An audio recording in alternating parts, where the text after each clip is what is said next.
Okay, most of you guys think hacking is just typing green code into a terminal until a password pops out. That's Hollywood garbage. Real hacking is systematic. It's about breaking down a target layer by layer. There is a blueprint that governs every single piece of data on the internet. It's called the OSI model. Think of it as a 7-story fortress. Today, we aren't talking about theory. We are starting in the basement at layer 1, and we are breaching our way up to layer 7. I'm going to show you exactly how attackers exploit every single level of a network and the exact weapons they use to do it. I'm not going to waste your time. I will tell you how hackers do in these layers one by one. You do your job, write it on your note, then study it. How to use those one by one. You know, I can't get detail here. Okay, now layer 1 is the basement, the physical layer. We aren't talking about code here. We are talking about raw electricity, radio frequencies, and copper wire. The attack at this layer is sniffing.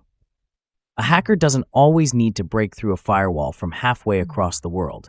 Sometimes they just walk into an office building in a high-vis vest and plug a rogue hardware device directly into the wall. They use tools like a Hack5 LAN turtle or a packet squirrel to splice right into the Ethernet line.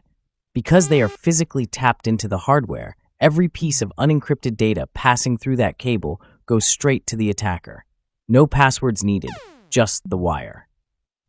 If the hacker can't physically cut the wire, they move up to layer 2, the data link layer. This layer uses MAC addresses to move data between devices on the exact same local network. The ultimate attack here is ARP spoofing. Hackers use tools like BetterCap or EtherCap to poison the local network. The attacker's machine sends out a broadcast message saying, "Hey everyone, my MAC address is now the main router." Because layer 2 protocols are highly trusting, the network believes it. Suddenly, all local traffic routes directly through the hacker's laptop. They have successfully spoofed their identity and hijacked the local network. Okay, layer 3 is the network layer.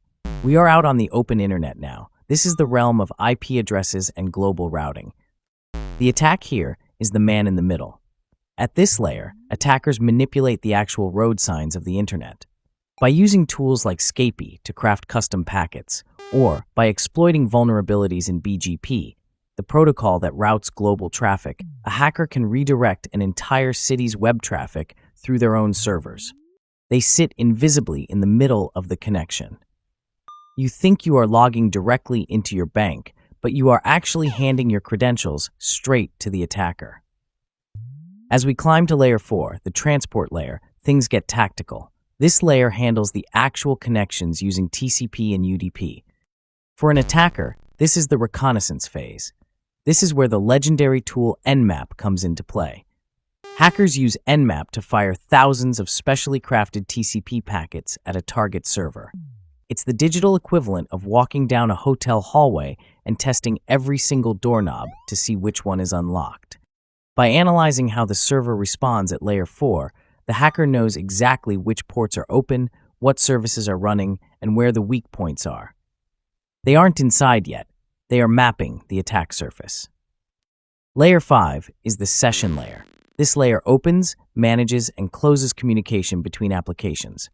Once you log into a website, the session layer gives you a unique session token or cookie.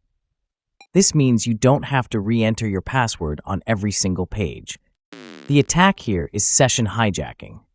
Why would a hacker spend weeks trying to crack a complex 20-character password when they can just steal your active session token? By using proxy tools like Burp Suite or Wireshark, an attacker intercepts your unencrypted cookie and injects it into their own browser. The server checks the token, assumes the hacker is you, and grants full account access. Layer 6 is the presentation layer. This translates data into a format the application can actually read, handling encryption and encoding. Because this layer is all about how data is formatted, it is the perfect place for evasion and phishing. Hackers use Layer 6 to trick the human eye and bypass antivirus scanners using tools like the Social Engineer Toolkit, SET, or advanced encoders.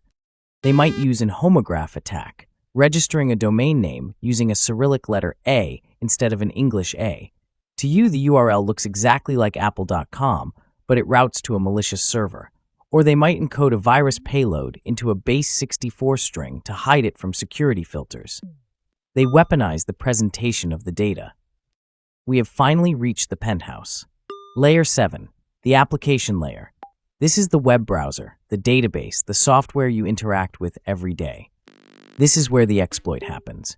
At this level, the hacker isn't messing with wires, routers, or IP addresses. They are attacking the logic of the code itself. They use frameworks like Metasploit to drop a remote code execution payload, or SQL map to rip a database of credit cards out of a website through a vulnerable search bar. This is where cross-site scripting, buffer overflows, and SQL injections live. Layer 7 is where the hacker takes total, programmatic control of the system. The OSI model is not just theory, it is the exact anatomy of the internet. If you want to be a cybersecurity professional, you need to know how to attack and defend every single floor of this fortress, because an adversary only needs to break through one. If you want to see me take these tools and demonstrate a live Layer 7 exploit, hit the subscribe button. Stay paranoid, stay safe, and I will see you in the next one. One life, one shot, make it count.